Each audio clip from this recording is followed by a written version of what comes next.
Mr. Ackerman is in our Washington Bureau. Mr. Ackerman, we've heard today that notices were sent to U.S. embassies. They were even posted in Moscow about threats against Pan Am a couple of weeks ago. Whose responsibility is it ultimately to notify passengers, to tell people who have booked these flights that there may be a potential problem?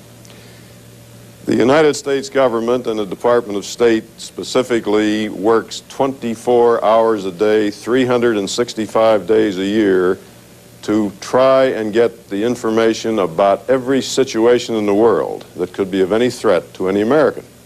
Now, listening to all that has come forth, and if this in fact is a terrorist act, which its mounting evidence seems to appear that it is, I can only suggest to thinking Americans that would the perpetrators of this crime telegraph their hand so patently as to be able to say, we will cancel this flight, or we will change our schedule, or we'll do something else. So what you're saying is ultimately the bottom line says it's the responsibility of the airlines, right? No, I'm saying it's everybody's responsibility. Every airline has its own security system. The U.S. government monitors affairs, but just taking the airlines, their business is flying people. Now, in the extreme, they can stop flights. They can close their airline down. They don't react any more than a high school in this country that gets several bomb hoaxes. They clear the school the first time and maybe the second. So what do you have to consider? Apparently, the airlines get quite a few of these threats all the time, especially international flights. At what point do you have to say, by golly, this one is serious? The point comes when you put your intelligence pieces together and they suggest, not just because you had one call, one report, but you have a pattern that warns that something very serious may be happening. Even then, the question of what you do has very much to do with what is at stake here. Are we going to shut down our lives? Are we going to shut down our airlines?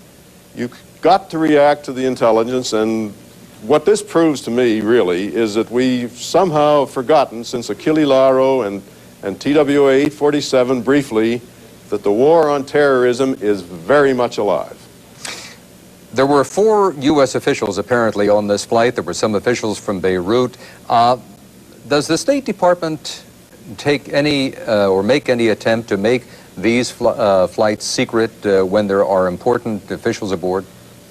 The only comment I can make on that, and I'm out of date a little bit, as you know, from my time in the department, but always very senior officials were cautioned and monitored to be extremely careful about their flight plans, particularly if they were in possession of very sensitive information. In other words, they weren't supposed to be flying in strange places and strange airlines in a totally unprotected environment. What about the security system? Heathrow Airport is supposed to be have a wonderful security system. So is Frankfurt Airport too. What does this tell you about how this, if indeed this was sabotage, how this might have happened? It tells me the same thing it always did, that you can have 100% security starting with having no airport there at all. You moved on from there and you still have marvelous security. Our own FAA has done a great job around the world advising other governments who did not have as good a situation as our own, developing their plans.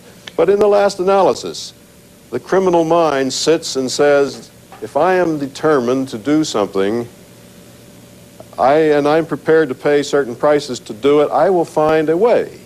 And I think that's the bottom line. You say our FAA takes responsibility on its own for advising airport systems around the world when they put in their security systems. Is that as far as it goes, just making advice, or are they ever invited in to help actually put these security systems together? No, let me be very precise. The U.S. government extended the offer to foreign governments to help them improve their security situation at their airports, and the FAA was the instrument of the U.S. government to do that as the experts in the field.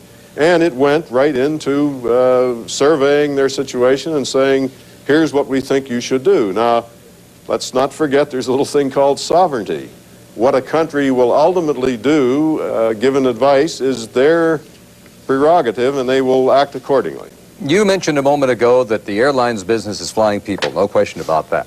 But is there not a balancing point here where the airline says we have a responsibility to get people from point A to point B, but we also have a responsibility, if it gets to that area, to say to these people, you're not going to fly because we're not going to let this plane take off because of a possible threat? No question, Ralph, about the logic of what you just said, but remember what you're really saying. Do you shut down 5 flights this morning, let's say from Washington to New York or to Boston, because you had a telephone call saying, I'm going to put a bomb on your plane? Now, a judgment factor has to come into this. If you take the extreme, you say, right, cancel all the flights.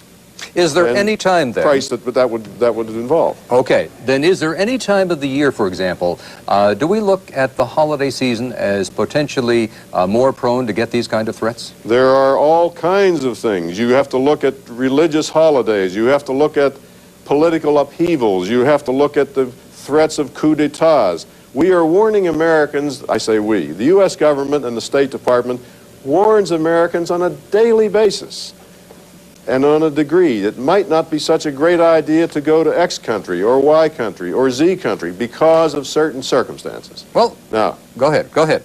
Well, the only point is, when they take it to the ultimate degree and flatly come out and say, you're taking your life in your hands to go there, that's very serious.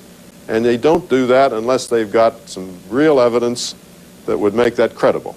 Well, if I hear what you're saying, and I read you correctly, what you're saying is that we as passengers aboard these planes, we are putting our lives not in the hands of the airlines or of the government. We are putting our lives actually in the hands of potential terrorists, right? Put it this way. Those people, those 15 or whatever the number is now, those poor souls sitting having their tea in that little town in Scotland yesterday afternoon proved what is written in the scripture, that you do not know the time nor the hour. Would it be any different? Would we be doing this interview if 5 people were down? The despicable act and the absolute wantonness of taking human life is what's really, I think, not to tell you your business, but from my standpoint, what's in this story. And we're at war. We have been at war, and terrorism is something that we just are going to have to fight tooth and nail to get to the root. Karl Ackerman, thank you very much for joining us today and giving us some of your insight into all